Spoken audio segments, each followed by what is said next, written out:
Halo, sahabat Kaaling yang berbahagia. Dunia sedang panas.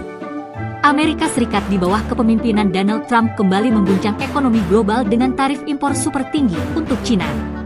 Bagaimana pidato Presiden Ronald Reagan di tahun 1987? Siapa sebenarnya yang diuntungkan dari perang dagang ini? Yuk, kita kupas tuntas, dari tarif ke tarif, hingga peluang besar bagi Indonesia. Dunia heboh dengan perang dagang tahun 2025. Amerika versus Cina, siapa pemenangnya? Tarif naik sampai 145% dan 125%. Dunia kena imbas perang AS-Cina. Berikut rincian awal kenaikan tarif impor Amerika Serikat dengan Cina. 1 Februari 2025, Amerika Serikat menerapkan tarif 10% untuk semua impor dari Cina. 4 Februari 2025, Cina membalas dengan tarif 10-15. 3 Maret 2025, Amerika Serikat meningkatkan tarif menjadi 20%. 4 Maret 2025, Cina membalas dengan tarif 10-15 untuk produk pertanian Amerika Serikat. 2 April 2025, Amerika Serikat menerapkan tarif tambahan 34%. 4 April 2025, Cina membalas dengan tarif 34%. 9 April 2025, Amerika Serikat meningkatkan tarif menjadi 104%.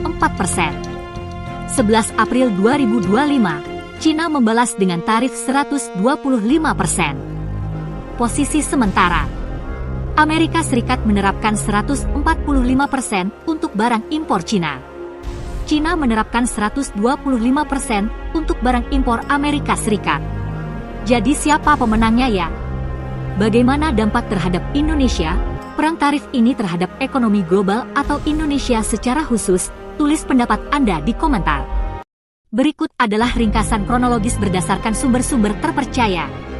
1 Februari 2025, Amerika Serikat menerapkan tarif 10% untuk semua impor dari Cina. Presiden Donald Trump menandatangani perintah eksekutif 14.195 yang menetapkan tarif dasar sebesar 10% untuk semua barang impor dari Cina, dengan alasan bahwa Cina gagal mengendalikan ekspor prekursor fentanyl yang masuk ke Amerika Serikat. Tarif ini mulai berlaku pada 4 Februari 2025. 4 Februari 2025, Cina membalas dengan tarif 10-15. Cina mengumumkan tarif balasan sebesar 15% untuk batu bara dan gas alam cair, LNG, serta 10% untuk minyak mentah, mesin pertanian, dan mobil besar asal Amerika Serikat. Tarif ini mulai berlaku pada 10 Februari 2025. 3 Maret 2025, Amerika Serikat meningkatkan tarif menjadi 20%. Amerika Serikat menaikkan tarif dari 10% menjadi 20% untuk semua produk dari Cina, termasuk yang berasal dari Hong Kong. 4 Maret 2025, Cina membalas dengan tarif 10-15 untuk produk pertanian Amerika Serikat. Cina mengumumkan tarif tambahan sebesar 15% untuk ayam, gandum, jagung, dan kapas, serta 10% untuk sorghum, kedelai, daging babi, daging sapi, makanan laut, buah-buahan, sayuran, dan produk susu dari Amerika Serikat. Tarif ini mulai berlaku pada 10 Maret 2025. 2 April 2025, Amerika Serikat menerapkan tarif tambahan 34%. Amerika Serikat menambahkan tarif resiprokal sebesar 34% di atas tarif yang sudah ada, sehingga tarif minimum efektif menjadi 54% untuk semua impor dari Cina. 4 April 2025, Cina membalas dengan tarif 34%.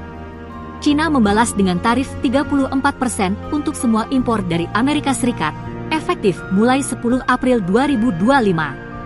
9 April 2025, Amerika Serikat meningkatkan tarif menjadi 104%.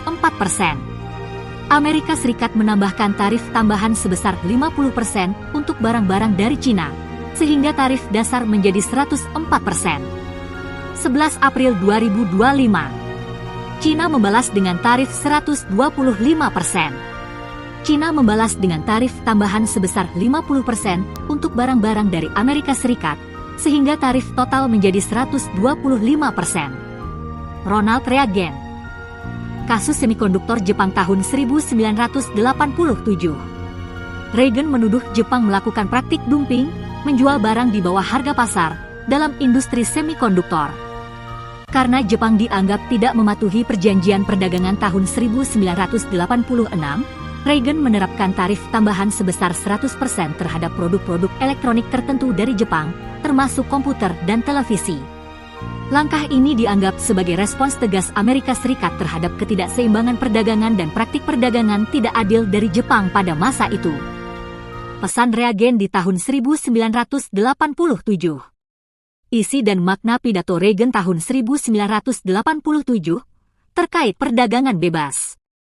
Pada tahun 1987, Reagan tidak secara spesifik memberikan satu pidato utama yang hanya membahas tarif, tetapi dalam berbagai kesempatan, termasuk di pidato kenegaraan dan forum perdagangan, ia menyampaikan pesan yang konsisten tentang bahaya proteksionisme dan pentingnya perdagangan bebas.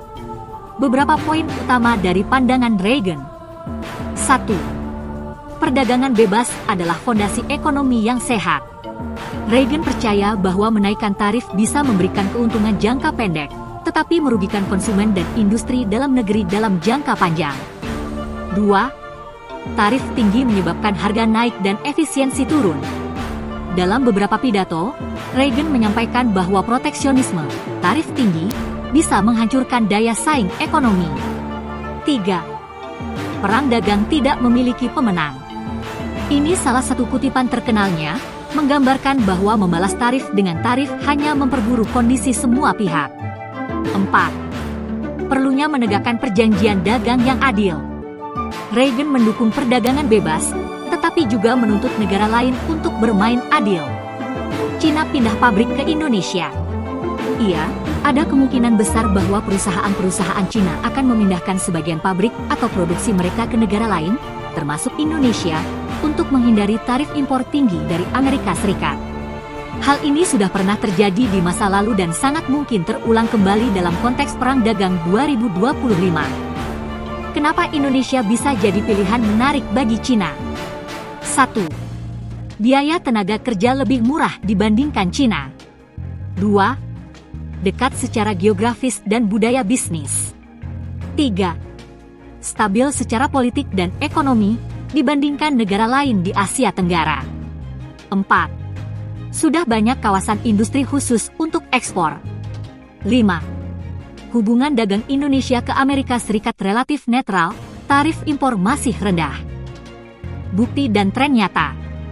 Pada Perang Dagang tahun 2018 sampai 2020, banyak perusahaan Cina memindahkan operasinya ke Vietnam, Malaysia, Thailand. Indonesia juga mulai jadi incaran, terutama sektor manufaktur dan tekstil. Tahun 2024, beberapa perusahaan teknologi dan elektronik Cina mulai eksplorasi dan investasi di Indonesia karena naiknya ketegangan Amerika Serikat dengan Cina, dan juga biaya yang makin mahal di dalam negeri. Tapi perlu diingat juga, Cina tidak akan pindahkan semua pabriknya. Mereka hanya akan memindahkan sebagian untuk produk ekspor ke Amerika. Indonesia harus siap bersaing dengan negara lain, seperti Vietnam yang infrastrukturnya sangat pro-ekspor. Kesimpulan, sangat mungkin Perang Tarif 2025 bisa jadi momentum emas buat Indonesia menjadi surga baru bagi pabrik-pabrik Cina yang ingin menghindari tarif impor ke Amerika Serikat. Perang dagang antara dua raksasa dunia ini bukan hanya soal angka dan tarif impor, tapi juga tentang kekuasaan, strategi, dan dampaknya ke seluruh dunia. Dan bisa jadi, di tengah panasnya konflik ini, Indonesia punya peluang emas untuk maju. Kalau kamu suka pembahasan seperti ini, jangan lupa like, share, dan subscribe channel Kaaling. Sampai jumpa di video berikutnya, dan tetap jadi penonton yang cerdas.